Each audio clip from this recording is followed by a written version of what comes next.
Welcome back to the AI Accelerator Podcast, where we explore the simple human equation that's changing the way leaders build the future. People plus AI equals superhuman. And I'm your host, Matt Zembruski, founder and CEO of AI Agility. And every week on this show, we sit down with leaders, builders, visionaries who are putting the equation to work in the real world. Today's conversation is one I've been looking forward to because my guest is somebody who lives this from both sides. She's a podcast host, she's a leader, she's a student of this work, which means she sees the field with a perspective that most people don't have. My guest today is Sloane Lott, who's the Director of Operations at IOL Global, and she's the host of the Lead with Legacy podcast, both of which we're going to hear more about very soon. She's built her show around a single powerful question: how do leaders today build something that lasts beyond them? I had the honor of being a guest on her show earlier this year, and what struck me about her is that she doesn't just interview leaders, she studies them. She listens for the through line, the principles underneath their success. And here's what makes this conversation a little different as well, is Sloan has also walked through our AI Accelerator training program, which means she's experienced firsthand what it looks like to be a leader who's leaning into AI, not from a theoretical seat, but from a learner's seat. And that's a rare combination in today's world. And I'm grateful that you're here today, Sloan, to share what you're seeing. Welcome to the podcast. Thank you for having me, Matt. I'm so excited to get to sit down and just have a quick conversation with you about AI and how I'm using it in my day-to-day workflow. I'm ready to go. Yeah, I'm excited to talk about everything because I introduced a little bit about you, but I'd love you for you to introduce more for our audience. And before we get into AI and the future work and leadership and all those other things, tell our audience a little bit more about you. You know, what is the work that you're doing at IOL Global, Lead with Legacy Podcast? How did all that come about? Absolutely. So as you already said, Matt, I am Sloane Lott. I am based in Batesville, Arkansas, and I am blessed to serve as the Director of Operations for IOL Global, which is short for the Institution of Organizational Leadership. We'd love for you to check us out. We're on LinkedIn, of course, and you can check out our website. My CEO, Amanda Chambers, she's wonderful. Probably about 9 months ago, she reopened this company. It is a legacy company. It belonged to her mother and her father. And so she has reopened the company. It's taken a little bit of a different turn, but it's really in response to where we are now with leadership and global leadership. So that's been great. But one of the best parts of my job is the podcast that you mentioned, the Lead with Legacy podcast. And that was an idea that all belongs to Miss Amanda. And she made the mistake one day. She told me on a Thursday, "Hey, I think we should do a podcast. Really want you to start praying about it. Let's see where it goes." So I said, "Okay, yeah, I'll pray about it." So I pray about it on the drive home and get home, flipping through social media a little bit later, see on LinkedIn that a local college here is actually doing a free masterclass for podcasters. And Ty King, very talented podcaster. Check out his work. He spent 4 hours at Lyon College telling us the ins and outs of podcasting, what we needed to get started, how to define your audience. That was going to be on Saturday. So I texted her. I said, "Hey, I prayed about it on the way home and I saw this. So what do you think?" And she said, "I think I'll pick up coffee on the way." And so we sat there and it was great. And we had a lot of apprehension, right? We came in with a lot of excuses, bags packed of excuses. And Ty just dismissed those one after the other. And at the end of that 4 hours, we were like, we can do this. And we know people who need to share their stories and they're leaving a wonderful legacy and they're impacting people already. Let's do it. And so here we are. We've had several great guests. You were one of them. We loved it. We loved our time with you. But that is one of my favorite parts of my job. It's a big job, and we're still exploring it as we continue to grow, of course, and scale. But yeah, I would say the podcast is probably the biggest part of my job. That's awesome. It's such a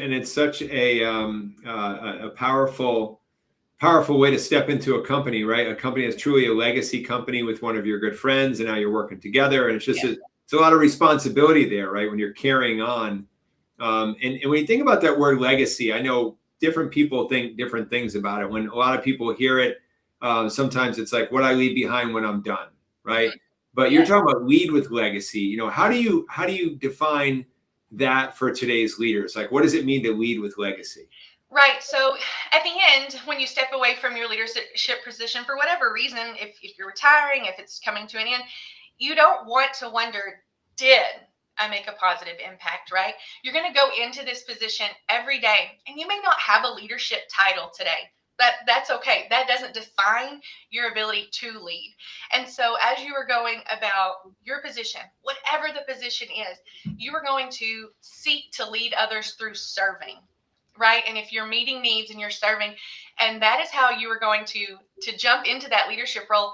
And I believe if you lead with a servant's heart, you're going to have all the success, right? And before you know it, you're going to have some of those leadership titles, even some of those C-suite titles, CEO, CFO.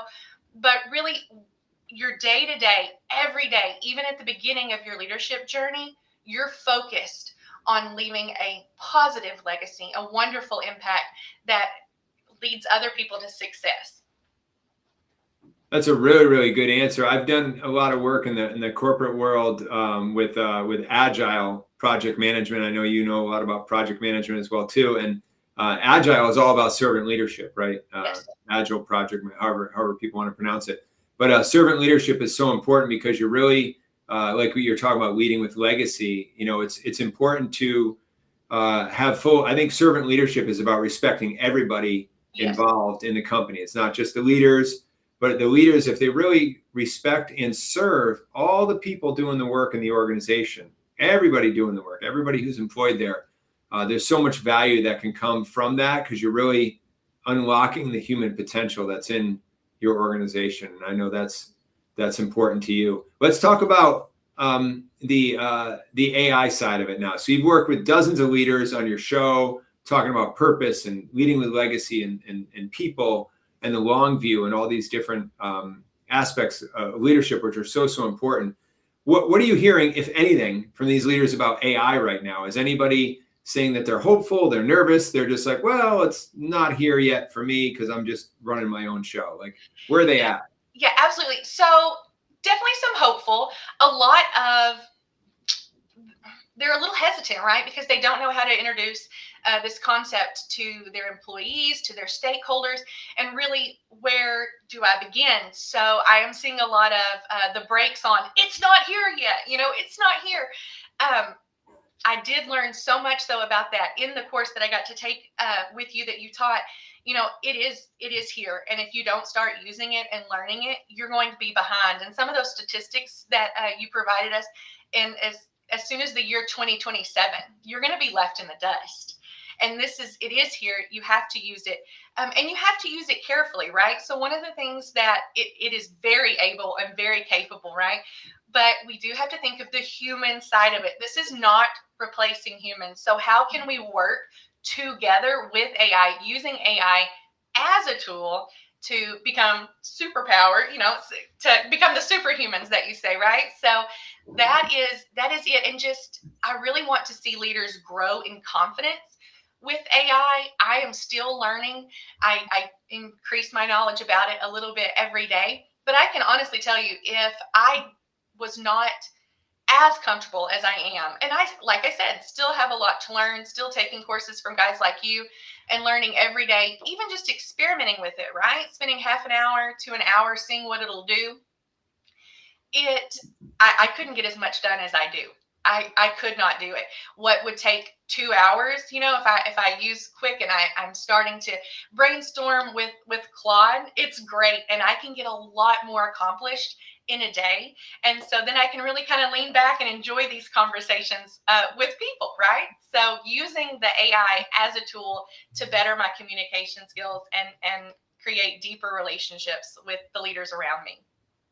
Yeah, that's brilliant, Sloan. I'm glad you shared it that way, because your perspective is of someone who's using it, applying it, but also someone who's a busy professional. And you're like, how do I bring this in? And you're one of the company leaders there. So it's important just to say, it sounds like you've been learning from all different sources, right? So it's that continuous learning mindset, personal, professional growth, right? Which is really important for all leaders. And then you're starting to, okay, how can AI make my life a little bit better? How can it take away some of my brain energy that, or not take away brain energy, but keep my brain energy for other things like human conversations, like podcasts, relationship building, creative planning for the future, and all these things that we do amazing as humans, and AI is not great at. But then you let AI do things. What's an example or two that were you like? Because I can tell from the way you answered that you have this like little you get hooked on the productivity, the increased productivity of it all, right? Because I have this in a big way, and there's some different people that label it different things, but without getting into those words, I think it's amazing because I'm 3 to 5 times more productive now than I was a year and a half ago. And that's saying a lot because I was already highly productive, like high performer. And then you move to like double it, triple it. So now I have like backup AI systems for if my main one's down for a little bit, I need to go to a backup. So what are your thoughts? Like, what's the most valuable way that you're using AI where you're like, all right, that's part of my day, no matter what? Absolutely. I call it my emotional support AI, right? Your backup AI, just in case something happens and you need it, because we do become dependent on it, and it is part of your normal everyday. So I will refer to it as much sometimes as I might refer to my CEO, or to defer to them for advice or what next kind of thing. So specifically with the podcast, one of the things that I can really do is I can jump into, and I'm using Claude. It's not where I started. I actually started with ChatGPT, took a course here at our local community college. They were offering ChatGPT for business professionals. Took the course. The guy was great. We spent several hours together, and I had some questions, and he said, "Hey, can you stay after?" I said, "Yeah." And so we're talking, and he goes, ChatGPT just isn't the best for what you want to do. And I was like, "What? But it's good." And he was like, "I'm not saying it's bad. I'm just saying it's not the best." So he was like, have you, hung out with Claude?" And so I've done that, and it's been really, really good.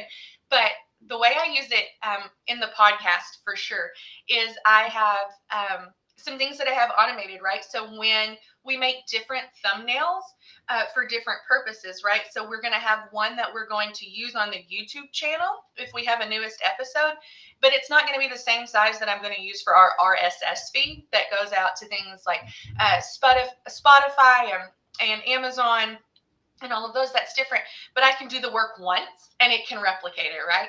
And so the more I use it, the better trained the tool becomes, the AI becomes, and it knows what to do, and I'm making less corrections every time I use it. But it's great. I can create conversation guides for our guests that are coming. I can take what I know about them personally.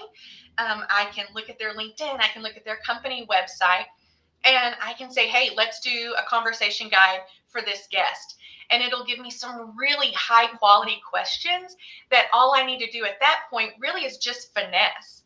So it's a great place to start and draft. And yeah, I can get those conversation guides out. I can even say, "Hey, I need you to create an email and send it to," and let them know that their conversation guide is ready and this is their recording link, and remind them of the day. And so those follow-ups that would take me several times during the week to, "Hey, it's tomorrow. Hey, it's in an hour." It's just happening, and I'm not having to do it. Yeah, it's amazing. Are you using, because there's a lot of process there, right? When I think about AI and people, there's the people, the process, the systems, and all this stuff. And just as a curious detail on what you just shared is when you do the podcast process to do some post-processing and all the different things you do. And are you doing that from a Claude project? Are you doing it just from straight Claude in the chat? Are you using Claude Cowork, or what? I'm using Claude Project for the majority of it, right, to build it up so that we're consistently getting the same type of input and output. That's what I'm using. But then Claude Cowork, absolutely. Yeah, because I work with both, and I actually the reason I've been asking a lot of leaders this question, and I think if you have my opinion, I think if you have something that's very standardized, and if I give you this input, you're going to give me this output. So here's a consistent process. I think Claude Cowork is brilliant at that. Yes. If there's a lot of nuance, like, "Hey, can you check my latest email inbox and see what Sloane said, and can we incorporate what she just shared in her email into our speaking notes for the podcast that we're going to do in 2 hours? Can you put all that together for me and update our notes and our conversation notes? That I work in the project for that. That way it can be more real time, context oriented. So. Yeah, that's great. That's something I need to see. I've learned something today. We need to look into it. But it is great, and there's more to learn every day, and I use it, and then someone says, but hey, did you know? And you think, oh, I did not know. So yeah, it's the more I use it, the more comfortable I am, and the more that I learn about its capabilities, right? And so I'm just, every time I learn that, I'm going to put it to work for me. And it's just like anything, any tool, you can't just pick up a hammer and use it for any job, right? So you need to make sure that you are using what's best for the job that you are doing. Okay. So that's great. And try different things, talk to different people, see what they're doing. And just continue to explore those. Don't say, oh no, I can't do it. Just do it. Just do it. That's it. Exactly. Just do it. It's fantastic advice. And just and leaning into AI, which I know what you're doing a lot of, it's just, there's so much benefit there. But in the beginning, if you go back 6 months, a year, whatever, you weren't as deep into it. So it might've been, well, maybe some stuff, but I'm not really sure. That's where a lot of like CEOs and C-suite executives and leaders, especially in mid-market and small to mid-market companies are today, that I find there's just a lot of opportunity for them to lean in, because there's so much potential. So if we think back about leading with legacy, if a leader is going to leave a real legacy in today's world where there's so much changing around us with AI and technology and everything's changing around us, what do the leaders need to do right now that they're probably not doing yet, or they're not doing well yet? Like, what's something that a leader should be aware of that they can maybe do a little differently? Absolutely. I think they need to be aware of everything that they can automate that doesn't necessarily need that human touch. If they can automate that, get it off their plate, file emails, summarize emails, like you were saying, update meeting notes in real time, that's going to give them the ability to spend more one-on-one time with employees, with other leaders, stakeholders, customers. And for me, I've seen it. I've been able to spend more time person to person because my task list is automated. So I can really spend quality time where I am absorbed in that moment with that person, and I can really hear what they're trying to tell me. So use the AI for what AI is good for, and you be a person, because that you can't do that. It can't be a person. So it's like find the right tool. But I think really if we work more on that human aspect, right, we're losing that a little bit. Remote work, global work, we're losing that interaction. And this is one way. It seems strange, but you can use AI and get some of that human connection back. That's a really, really good point. And I've seen a lot of that too, Sloan. I think a lot of people, it's an opportunity for them to be more human, like you're saying, to bring more human connection. And that's sort of the, I don't know, it might be an irony or whatever. Like you said, it's something that's just really not expected in this particular situation. When you do it right, there's more productivity that comes, but then the people can be more people, right? We can do more relationship building. We can do more communication together. And if you're in sales, you can do more relationship building. You can talk to more, more prospects, more clients. You can do a lot of that because you're talking or you're communicating human to human is super valuable in the moment, right? And that's better than AI is going to do. I know AI tries to call people and does stuff and all that happens. But in general, humans want to talk to humans. We want to have relationships with humans. So the more we can spend our time doing that and not all the task list stuff like you talked about, all the podcast processing, it's get your lunch hour back. Be able to sit and eat if you want to, and just have a moment. You can unplug, you can speak with somebody, you can do something. But yeah, automate those tasks that, like I said, it's simple to say, let it file your email, let it summarize emails, and just get that lunch hour back, get that cup of coffee with a coworker back. If you use the tool right, you will regain some time. That's awesome. I have a question related to you on something that leaders are dealing with, especially mid-market and even large enterprise companies. There's a temptation in the industry, especially public companies, more public than private. There's a temptation in the moment to say, well, AI is here, so let's cut a bunch of our staff, let's cut headcount, let's cut costs, and because AI is going to like fix all this stuff for us and help us keep our costs down, and then our stockholders will be happier. The leaders I actually see winning are the ones that are using AI in the opposite side. Like, let's use AI to multiply, be a force multiplier for our company to do more. So it's more like instead of cost cutting, focusing, it's more of like revenue growth. And in the process, you're expanding what the people can do and what your organization can do. I just love to hear your thoughts on that. What do you think separates a leader from working with AI in a way that supports the people in the organization versus, well, let's cut cost and just bring AI systems in and robots in to take over, right? Absolutely. You wrote a great article about that a couple weeks ago, and I read it and really took a lot from it. But at the end of the day, you cut a lot of people, you cut costs. Who's working the AI? Who's checking the AI? It's not always right. It even warns you at the bottom. AI can make mistakes. Please check. Don't just let it run a contract and send it out. So these are something. I mean, we understand costs, they're increasing.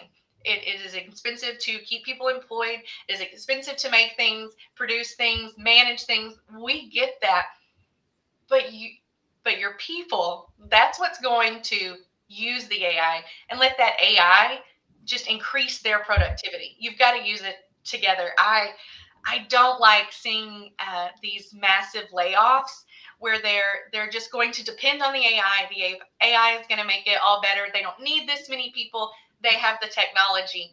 And it just seems so crazy because you think, well, who's going to turn the computer on? Like, you can't get rid of everybody. And so I know that that's a little basic to look at it that way.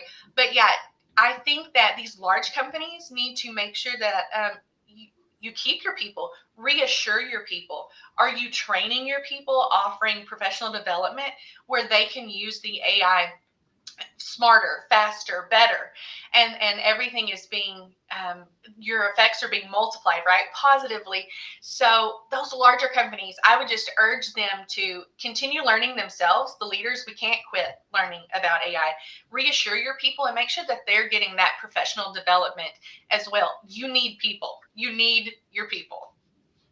Very, very, very well said. I want to connect it back now, Sloan, back to the IOL Global and Lead with Legacy. So when you think about the next 5 years, where you want to go, and I know that's like a far way away in today's world, what's the legacy that you're trying to build with the work that you're doing right now with IOL Global, Lead with Legacy podcast, and what's the 5-year vision look like for you? So the 5-year vision, yeah, it's crazy. We're trying to survive, just a Tuesday, but 5-year vision, I want to see more strategic partnerships, right? I want to bring on people that we can partner with. Matt's one of them. We love having you as a strategic partner, and we want to surround ourselves with the best leaders, the kindest leaders, those leaders that care for people and they want to lead by serving. So just more of those strategic partnerships where we're aligned, right? And we can all share contacts and ideas. And that is what we want to see. I want to see, as we go on, I would like to see us doing less and less in the foreground and giving other people the chance to step up and host the podcast, right? And really develop their skills that way and just kind of lead from the backside that way and just support them. But yeah, I want to see us grow partner-wise. I want us to sit down and have great conversations like this. I would just love for someone to come back and say, hey, you know what? You did a podcast with me several years ago, and you were the first person that listened all year. And just that gave me the confidence to do this. I'm not the smartest. I'm not the best. I'm not, but I can listen, and I'm pretty good at listening. So I don't know. I just want people to say, wow, she really listened. And then she helped me do what I needed to do to succeed. That's a really powerful statement that you just shared, because the power of listening and how it can empower someone and you're not talking, you're not interacting, you're not really acting, but it's the active listening that you're doing. So it can seem like you're not doing anything, but in reality, when you develop that skill, which you have, and it adds so much value. That's back to the service side, right? You're really serving people by listening very actively and very intently and very consciously to them. And like you said, that's how you're changing their world. That's how you're, by letting them share and then letting them process what they're sharing. It's amazing. That can be a very, very powerful, well, it is a very powerful skill. So I think it's beautiful that you're working that in, obviously with the podcast and with everything you're doing there. It's great to be a part of a company that's our goal, and so we're really encouraged to listen and to hear and even listen what's not being said, right? And so it is a blessing to be a part of a company where I can really use that gift, and so I enjoy it every day. But again, it comes into, how am I able to sit down and listen and give you my full attention? I've got AI automating stuff in the back. It's, and so it's handling it, and I can breathe. And so I love it. And it's great. And it helps me. This is going to sound strange. AI helps me listen better. I love it. Yeah, you're pointing out a lot of things that are very important to me as well. So let's connect it back to leaders listening as we're wrapping up here. If a leader's listening to our conversation today, and they're sitting on the fence watching this big AI tsunami wave come in, and they're watching it from the sidelines saying, not really sure yet. I'm sort of running a good shift here right now. I don't really need it much. I'm not sure if I should cut people. What should I do? What would you say to the leader who has not really embraced AI yet? What would you say to them, like that they need to think about? What do they need to do? I would tell them that they can't afford to not start working with AI and not exploring it and not learning from it. I would say, don't panic, take a deep breath, sign up. If you don't even have the accounts for things, sign up for the free plans and just start experimenting with that. You can find a lot of free webinars, free things online that you can take. There's some great classes that are definitely worth the money. Yours is one of them for sure. You learn so much in those cohorts, and they're great. You're going to have to learn how to do it. Another thing too that I think is really interesting is if you want to use Claude, you can ask Claude to teach you how to use Claude. It will come up with a calendar, a program, and it can walk you through that. But I would say you have to learn it, or you're going to get left behind. And as early as 2027, and we're so close. But you've got to start, make a plan, and you're just going to have to get involved. Keep reassuring your people. This is something we're looking into. This is something we're exploring, but we're going to do it together. Yeah, that's beautiful. I agree. It was very, very well said. Sloane, I really appreciate you being here, your time, your insights, everything you've shared. This has been wonderful. And this is a conversation that more and more leaders need to listen to, but they need to have amongst themselves. Reach out to us if they have questions about this. But everything you're doing in the service of legacy is beautiful. I love the way you described it and the way you connected it to leadership. And all the insights that we shared. And I really appreciate your time and energy on the podcast today. Well, Matt, thank you for having me. This has been great. And for our listeners, if today's conversation hits something for you, few things to do. First, go follow Sloane Lott on LinkedIn, Lead with Legacy, IOL Global, see what she's doing on social media. Check out her podcast. The work she's been doing is absolutely amazing. I've been part of it. I love working with her and her team and everyone there. And if your leader is sitting on the fence and you're not sure what to do, take the advice that Sloane just shared. Bring AI into your organization the right way and do it right away, the way that multiplies your people instead of replacing them. You owe it to your people. You owe it to your company. You owe it to yourself. If you want help with that, that's what my company specializes in, AI Agility. You can find us at leadingaiagility.com. And finally, remember the equation: people plus AI equals superhuman. Let's make your workforce superhuman. The leaders who get that math right are the ones who are going to build something that lasts. So until next time, thank you for listening.